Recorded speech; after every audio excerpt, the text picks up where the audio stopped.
Hey guys, PitMaster Secrets podcast. We're going to go for a drive and we're going to talk today about, do I need a water pan for my smoker? So here, check out my new hat. You can tell it's brand new because it's still got the thing under it. Anyway, so we're going to talk today all about reasons why you would possibly want a water pan in your smoker. So here we go. You're listening to the PitMaster Secrets podcast. Hey, so Scott and I jumped in the truck here and we're going down the road. Anyway, and I made some notes before we left. We got to go run some errands real quick. But we're going to talk today about, what in the world, why would you need a water pan and a smoker, because a lot of guys think you want it in there for a lot of different reasons. I got my own opinion on that based on my experience. So the first thing we're going to talk about is why would you need a water pan in a smoker. So there's all kinds of myths surrounding water. You almost think it's like in a pressure cooker of sorts, to where we're going to, steam the inside of the cooker and we're going to try to force more moisture into whatever we're cooking, like a pork butt or something like that.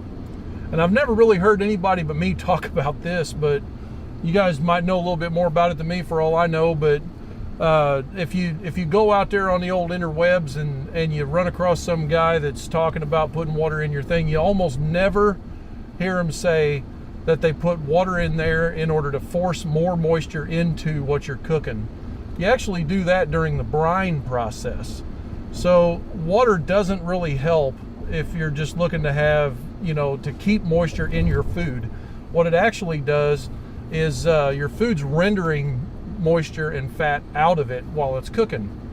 So really the reason why you want a water pan and a smoker is for a heat sink, is reason number one.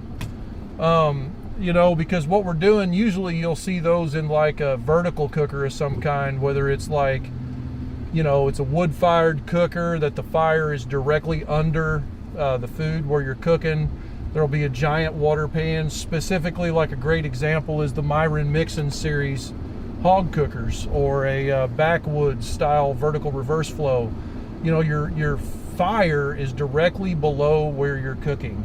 And so you need some kind of a heat sink just to keep the dead blow of the heat from the flames coming up and just roasting the bottom side of what you're cooking. Keeps you from having to flip and rotate a lot, stuff like that. Now, we talked about moisture a little bit. It's you can have a moisture environment. Like, one place this is handy is like doing chicken. If you're familiar with the braising method of cooking, that's like where we actually put a foil tent over something or wrap it in foil. A lot of competition cooking, or chicken is cooked that way. We're going to try to tent the meat and keep a moist environment around it to prevent the skin from drying out on the chicken, or to prevent from just setting this really hard bark on something. So that is a valid reason, but it's not going to force more moisture into your food. A third reason here, let me look at my thing, easy cleanup. So one reason we would have a water pan in there is because when all the fat and the juices render out of our food, it goes down and sits on that. Let's say you had a baffle plate in there. It goes down, sits on that plate, and it just carbonizes and turns to this hard stuff that just is, you got to scrape it real hard to get it off.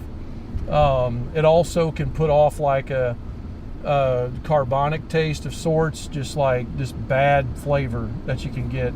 So it definitely helps with cleanup, because that fat and juices that render down, they're not just going to sit there and turn into a crust on the bottom. A lot of times you can just hose it out. I've even heard about a few guys cook with big open offsets. They'll put water in the bottom of their cook chamber just to make it easier to clean up so they can hose it out. So anyway, our third point is types of smokers where you would want a water pan in them. Now, the first one, of course, is a vertical reverse flow. So if you see me looking down, I got to look at my notes because I'm trying to stay on topic.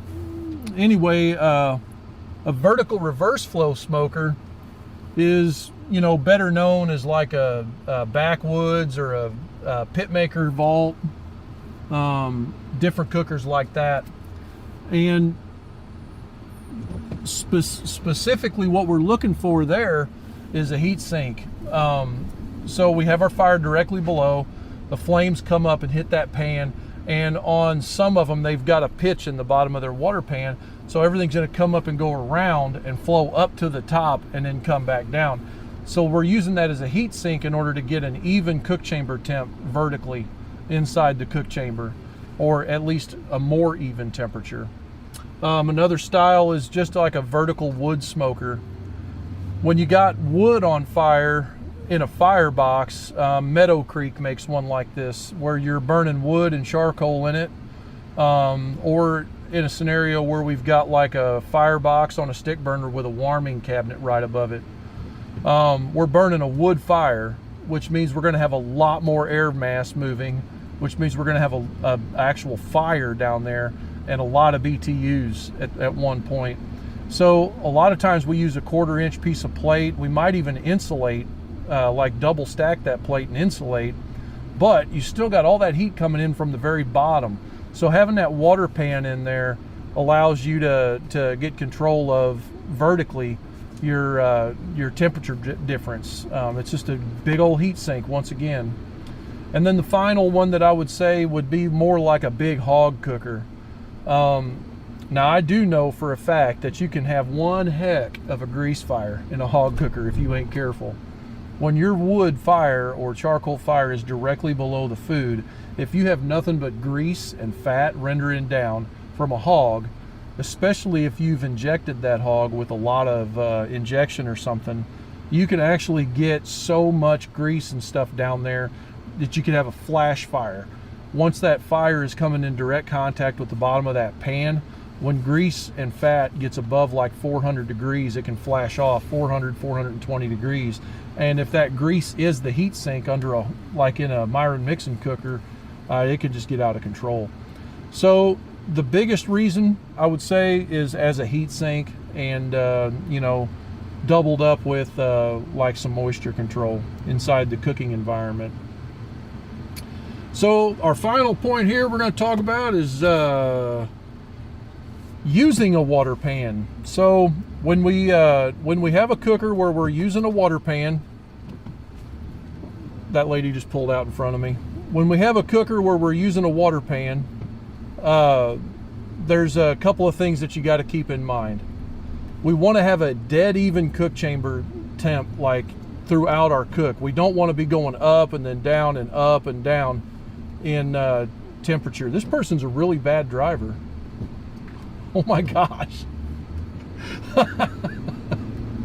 Sorry guys. Anyway, we don't want our temperature to have like big swings up and down and up and down. We want to have a dead even cook chamber temp throughout the length of our cook. So when you have water in the pan, you need to first of all add hot water to the pan, because when the water boils, it's 212 degrees at sea level. So when we have a fire running and we have that water in there, if we have water in there that's 200 degrees or so when we start the cooker up, then we're going to have less time to heat that water up and get it to temp. Whereas if you put 60 degree water in the cook chamber, it's going to take us forever to get up to temp. So, because we'll have to heat the water first before the cook chamber will get hot. So add hot water to your water pan before you start the cooker, you know, before you build your fire and everything. And then as the cooker is running, you won't have to heat that water as much when you begin the cook. And then when you add more water during the cook, make sure you add hot water again, like the hottest water you can get. Because if it's at least close to 200 degrees, you're not going to have a big temp drop when you add the water to it. Another way to do it is whenever you'll see like on some of these backwoods cookers, the competition guys have one of those Culligan jugs, you know, the big 5-gallon water jug, and they make a contraption that hooks up to the water drain valve, and it lets water go in.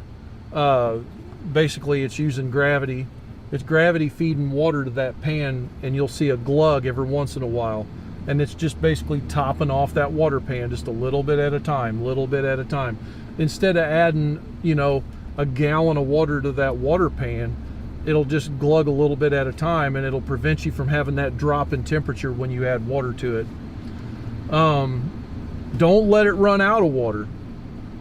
If you let that water pan go dry, your temperature is going to skyrocket all of a sudden. I had that happen a few times over the years on different cookers I built, where we get busy or we're visiting or something like that, and we forget to add water, and you go out there and all of a sudden the temperature would go from 250 to like 400, like just that fast, because now you lost all that thermal mass that was in the cooker. You know, you just got to keep on top of it. You can't let it go dry. Goodness gracious. We're passing a Starbucks here. Anyway, and then my final point on this whole water pan thing is clean it every cook. So when you shut your cooker down for the night, let's say you're done cooking, and you got all that water in the bottom of that water pan, and there's like this nice layer of grease in it. Don't leave that in there, because what'll happen is that you'll get two things. You talk about mold. I mean, it'll mold the inside of that cooker quicker than you can blink. So like the next morning when you get up, you'll go outside, that has been like this really nice, moist, very humid, 80-degree temperature overnight, let's say, and the white mold just took over and made penicillin all over the inside of your cooker, especially if you leave it for a few days. Then you basically got to, you know, clean the cooker and sanitize it again and re-season it. But the other thing that you'll run into is that fat will sit on top of that water, and it gets really gross, really stinky. Like I'm saying, it's just a bad deal all the way around. So you want to make sure and keep that cooker clean. As soon as you're done cooking, drain it, clean it out, you know, wash it up. The worst part to me about one of these water cookers is the cleanup. I'd just say that's like the thing that I don't want to do, is clean them up. So anyway, guys, you know, thanks for listening to the podcast here. I hope you found some value in this episode. You know, leave a rating on the podcast here if you don't mind. If you're listening on iTunes, if you're on YouTube or anything like that, you know, make sure you subscribe and hit the notifications. That way you get notified whenever we go live on these or do these podcasts. And you know, one more thing, share it with a friend. I'd sure appreciate it. Help us help others get backyard barbecue going and get the best barbecue they possibly can. It's all about keeping the craft alive and the barbecue lifestyle. And you know, build a smoker. If you need a free set of plans, look in the link down below in the description. There's a couple of different kinds of sets of plans we're giving away for free. I'd sure like to give you a copy.